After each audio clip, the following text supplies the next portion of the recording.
It's middle grade March time again, and I have a list of recommendations to fit prompt number 4, historical fiction. Hi, my name is Jonathan, and this is Mr. Pearson Talks Books. Like I said in the intro, it's middle grade March time, and if you're unfamiliar with middle grade March, it's a readathon that many of us on BookTube do during the month of March, where we focus primarily on middle grade books. It's put on by a channel called Books and Jams. There's a couple other people involved. I'll put a link down in the comments or in the description if you want to check that out. But the 5 prompts for this year are books with a name in the title, books about siblings, books with books on the cover, books in the historic fiction genre, and books by diverse authors. So I have a list of books from the historic fiction genre that I've read and loved, and I want to recommend them to you. First up is a book called The Bletchley Riddle, and it's by Ruta Sepetys, I think I pronounced that correctly, and Steve Sheinkin. And this is the story of a brother and sister who work at Bletchley Park during World War II, trying to decipher the German Enigma code so that they can help figure out what the German army is up to and use that information to help the British soldiers in their defense and attacks against the Germans. This was a very exciting book. It's a brother and a sister, so that could fit another prompt. The brother goes to work at Bletchley Park, and the sister follows him, and they end up working there and helping to decipher the Enigma code. Really enjoyed it. It's really good if you like World War II books and you're interested in code breaking, that kind of thing. Definitely recommend that. Next up, and the next 2 books are by the same author, by Erin and Entrada Kelly. The first one is called We Dream of Space, and it's about 2 brothers and a sister. Again, you can fit that into the books about siblings prompt. But this is a brother, 2 brothers and a sister who live in, I think, Connecticut, maybe, during the 1980s, just before the Challenger shuttle went up. And the sister really, really, really wanted to be an astronaut because she was so impressed by the astronauts that were going up in the Challenger. And so this is the story of these 3 siblings, and they're going through their day-to-day life. And one of the brothers has anger issues and doesn't really know how to control himself. He gets himself in a lot of trouble because of some things that he does and says. The sister she's so used to being the smart one, and she tries to figure out how to adapt to a different personality, and it doesn't necessarily go well. And then the older brother is kind of just coasting through life, and he wants to be an athlete, and then he breaks his arm, and so things, he has to figure out a different way to go about things. And I'll be honest, this book's a little bit sad, particularly because what's going to happen if you follow history at all. What happened with the Challenger shuttle and the tragedy that took place, and just the devastation that came as a result of that. And so there is a tension that builds in this book as you get closer and closer to the day. The other book by Erin and Entrada Kelly is called The First State of Being. And this particular book takes place in 1999, leading up to Y2K, the year 2000. I lived through that, and I remember all the hysteria and hype, people afraid that banking systems and computer systems and everything was going to crash when the computers flipped over to the 00. Now it's 2026, so I think we're okay. But this also involves a time travel story, very much like the book When You Reach Me. Some similar themes there, and in fact, I believe the author said that her book was an homage to When You Reach Me, just like When You Reach Me was an homage to A Wrinkle in Time. the first state of being, it won the 2025 Newbery Award. And I have a review on my channel. I'll put a link to that if you want to go check out what my thoughts on the book are. Really great book. Then we're going to go back to a book that I loved when I was growing up, and my daughter happens to be reading the series right now. And that book is Farmer Boy by Laura Ingalls Wilder. And this is the story of Almanzo Wilder, who, when he gets older and grows up, he marries Laura Ingalls.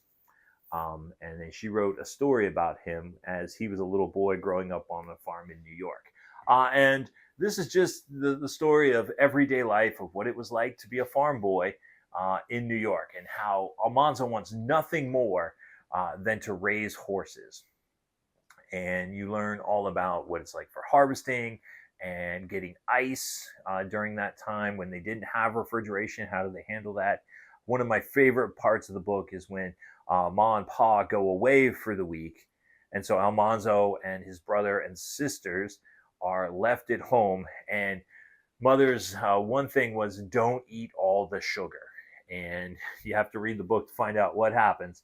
But it is quite humorous. Like I said, my daughter is reading that series right now. She's not quite the Farmer Boy yet, but I'm looking forward to reading it with her when we get there. Another book, and this is one that I read multiple times when I was a kid, and that's called The Great Brain by John D. Fitzgerald.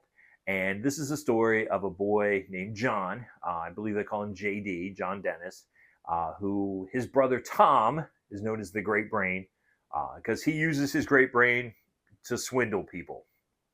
And they're growing up in Utah as one of the few non-Mormon families.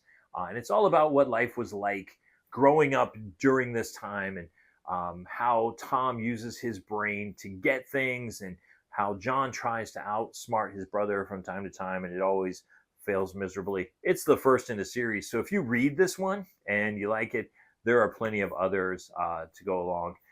Wonderful, fun books to read. And that's The Great Brain by John D. Fitzgerald. Then we have, again, another one that's kind of science fiction-y. This is called Westfallen. It's by Anne and Ben Brashares. And this is the story of three kids who live in 1930s, 1940s America, just before World War I breaks out. And a group of kids who live in the future. And through some magic or something, they're able to communicate through a radio. And then there's also a creek, and they're able to bury things in the ground and find them in the future. But through the course of their conversations, they alter history. And so one day the kids in the future wake up and they discover that the Axis powers, the Germans, actually won World War II. And so instead of living in the United States of America, they now live in a country called Westfallen. And all of the consequences for one of the young men who is Jewish, and another one who has a brother who has some mental disabilities. And so they have to try to figure out, what did we do and how can we fix it? And there's also a sequel called Westfallen Into the Flames by the same authors. Fun book. I mean, there's some heavy stuff in it, but it is a very enjoyable read. Both books end on a cliffhanger. I can't wait for book 3 to come out, figure out how in the world they're going to solve this. But that's Westfallen by Anne and Ben Brashares. Two more I have on here, and these are mysteries set in Victorian era time. The first one is called Premeditated Myrtle, and it's about a girl named Myrtle Hardcastle and her governess. And her father is a solicitor, which is kind of a lawyer or a prosecutor. And they always seem to find themselves mixed up in some type of mystery or murder. And so Myrtle is, in the first one, her next door neighbor is murdered. And so they're trying to figure out who was responsible for it. And it progresses on from there. There's 5 books in the series, I believe. Great stories.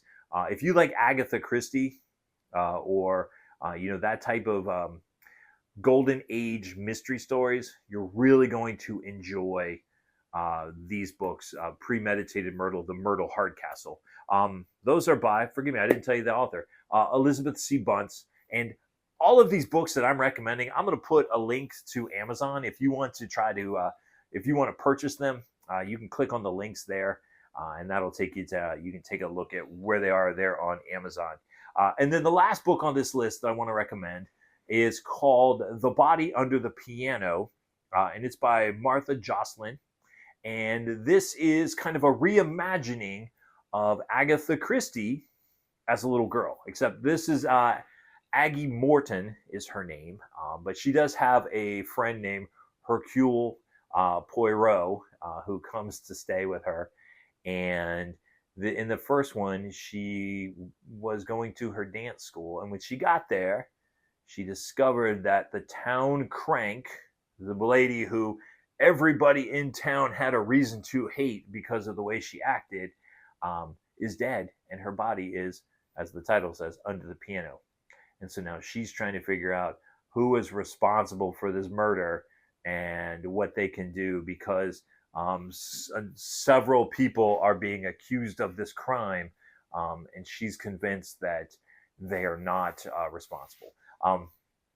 I am a big fan of Agatha Christie books. I've read far too many to remember. I'm actually going to read some more here before too long. And this is a great introduction to Agatha Christie's style mysteries. So if you are interested in, I would obviously recommend you read Agatha Christie, but this is also a great way. And if you have any children that maybe they're not quite ready for Agatha Christie, this would be a great way to dip their toes in it. So there you go. There are some historical fiction books that I would recommend for you to check out this middle grade March. They fit the prompt in number 4, historical fiction, and several of them meet other prompts as well. But what is a historical fiction book that you have enjoyed? Leave that in the comments for me, so that I can, see if there's something there that piques my interest, or maybe somebody checking out the comments might find something they want to read. And if you want to see what books I recommend for the third prompt, books that have books on the cover, check out the video that's going to pop up here shortly. If you haven't subscribed yet, please go ahead and hit that subscribe button so you can continue to be a part of these conversations. And as always, my name is Jonathan. This is Mr. Pearson Talks Books. We'll see you next time.